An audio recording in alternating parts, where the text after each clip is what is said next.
Three dimensional plane पे आते हैं। थ्री डायमेंशनल प्लेन कैसे फर्स्ट ऑफ ऑल कंस्ट्रक्ट होता है, ये इसके लिए अगर आपको एक्सिस का ओरिएंटेशन देखना है तो आप राइट हैंड थंब रूल से उसको निकालते हैं।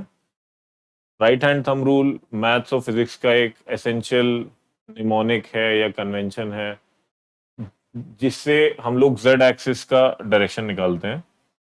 अगर मान लीजिए आपने आपकी एक्स एक्सिस और वाई एक्सिस कुछ इस तरह से ओरिएंटेड है, तो जेड एक्सिस आपकी निकलेगी अगर आप अपना एक्स एक्सिस पे अपने हाथ को रखें और वाई एक्सिस की तरफ रोटेट करें, तो जेड एक्सिस जिस तरफ आपका थंब पॉइंट आउट कर रहा होगा उस तरफ जेड एक्सिस निकलेगी, तो वो कुछ इस तरफ आएगी। आप कोई भी वेक्टर को जो थ्री डायमेंशनल प्लेन में है उसको मान लीजिए आपने वेक्टर लिया 1 2 3। सबसे पहले 1 2 और 0 ले लेते हैं। 1 2 0 लिया तो 1 2 0 कैसे आएगा?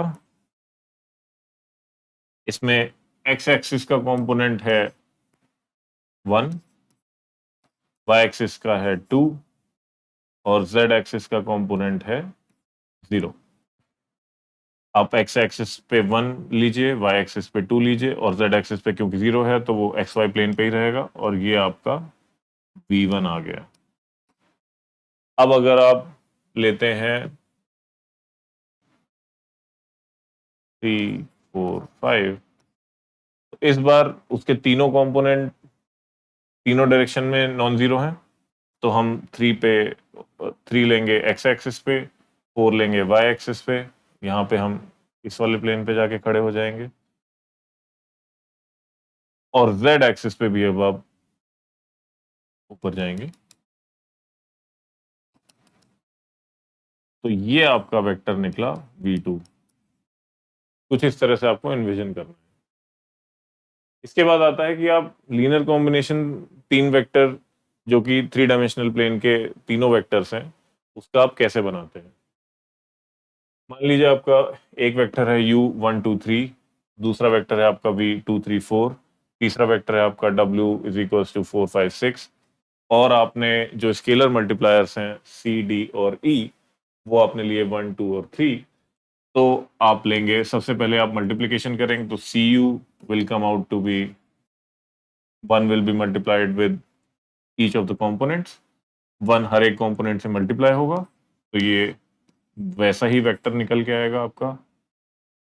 DV आपका हर एक कंपोनेंट को आप 2 से मल्टीप्लाई कर देंगे तो 4 6 और 8 और EW में आप हर एक कंपोनेंट को 3 से मल्टीप्लाई कर देंगे तो ये हो जाएगा 12 15 और 18।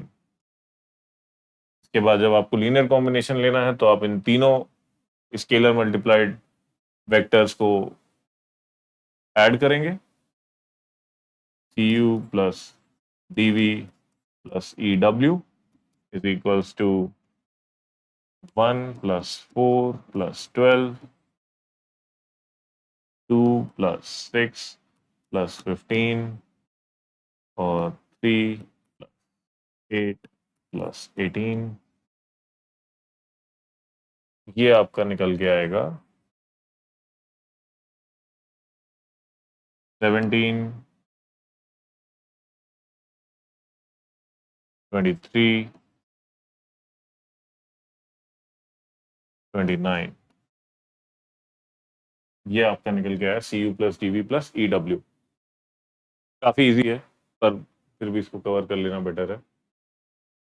इसके बाद जो सबसे इंपॉर्टेंट जो कंसेप्चुअल एक्सरसाइज आपको अपने दिमाग में करनी चाहिए वो आपको ये करनी चाहिए कि कैसे आप इन किसी भी थ्री डायमेंशनल प्लेन के वेक्टर को लीनियर कॉम्बिनेशन बनाने के बाद क्या तीन तरह के एंटिटीज को आप मैप कर सकते हैं, जो मैं पहले भी बात कर रहा था। अगर आप सिर्फ एक थ्री डायमेंशनल प्लेन के वेक्टर को लेंगे और उसको किसी स्केलर मल्टीप्लायर से मल्टीप्लाई करेंगे वेयर दैट्स जहां पे वो स्केलर मल्टीप्लायर की कुछ भी वैल्यू हो सकती है। मान लीजिए आपके पास वेक्टर है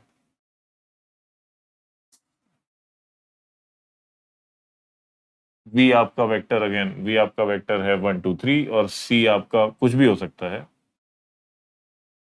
तो आप 1 2 3 लिया आपने, और सी की आप जैसी भी वैल्यू रखें उस हिसाब से आप इस एक्स वाई प्लेन पे, एक्स वाई जेड प्लेन पे, sorry, X Y Z plane पे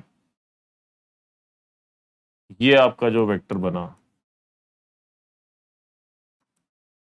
इसमें आप सी की जो भी वैल्यू लेंगे उसके हिसाब से आप एक लाइन पे जा सकते हैं। लाइन के अलावा आप कोई और एंटिटी अचीव नहीं कर सकते। अगर आप दो थ्री डायमेंशनल प्लेन के वेक्टर्स ले लेंगे, पहले मैंने दो टू डायमेंशनल प्लेन के वेक्टर्स को लिया था, अब मैं दो थ्री डायमेंशनल प्लेन के वेक्टर्स को ले रहा हूं।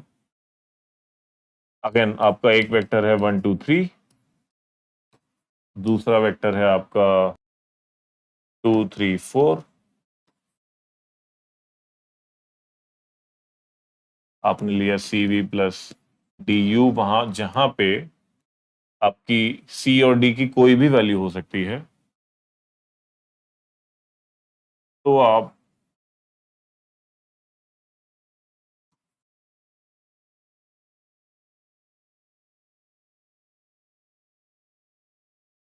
कुछ ऐसा लीनियर कॉम्बिनेशन आपको मिलेगा। इसको रिप्रेजेंट करने के लिए आप इस तरह सोचिए कि आप आपका एक वेक्टर तो मान लीजिए ये है 1 2 3 है, दूसरा वेक्टर है आपका 2 3 और 4।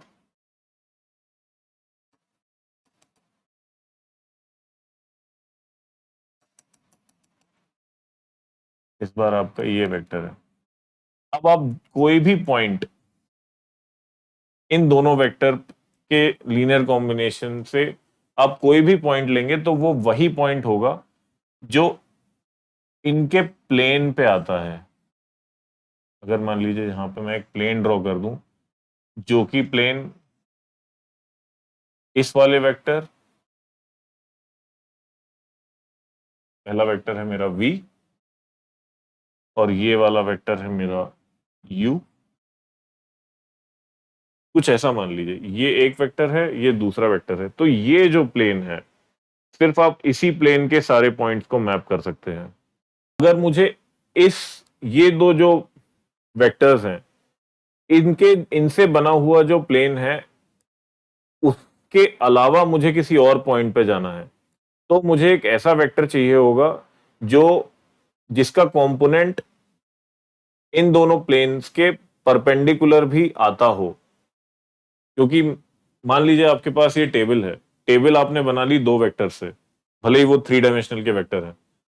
एक एक वेक्टर आपका ऐसे जा रहा था, एक वेक्टर आपका ऐसे जा रहा था, आप ऐसे चल, आप यहां पे इस वाली टेबल के सारे पॉइंट्स को एक्सेस कर पा रहे हैं in all the in in in the 360 degree.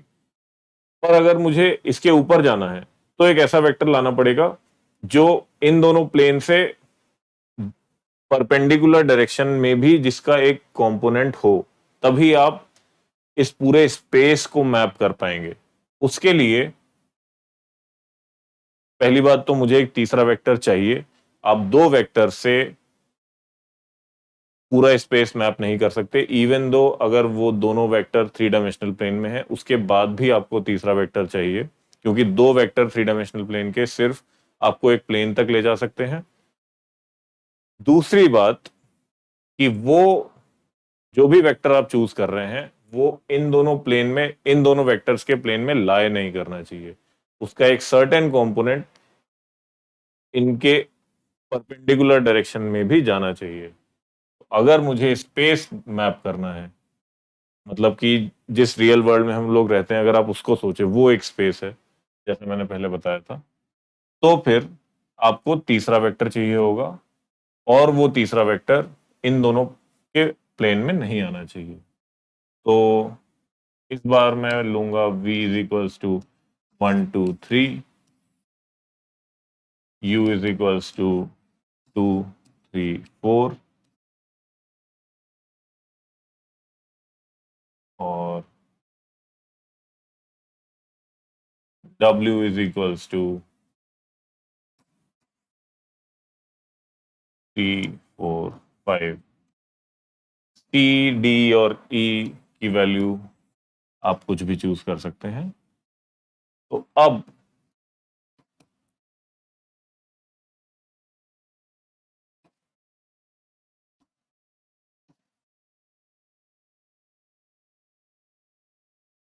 D you मेरा हो गया,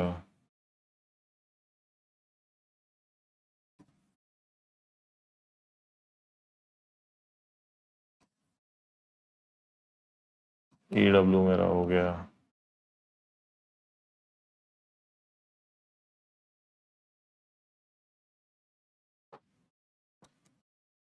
तो अब C V plus D U plus E W मेरा एक स्पेस दे देगा मुझे।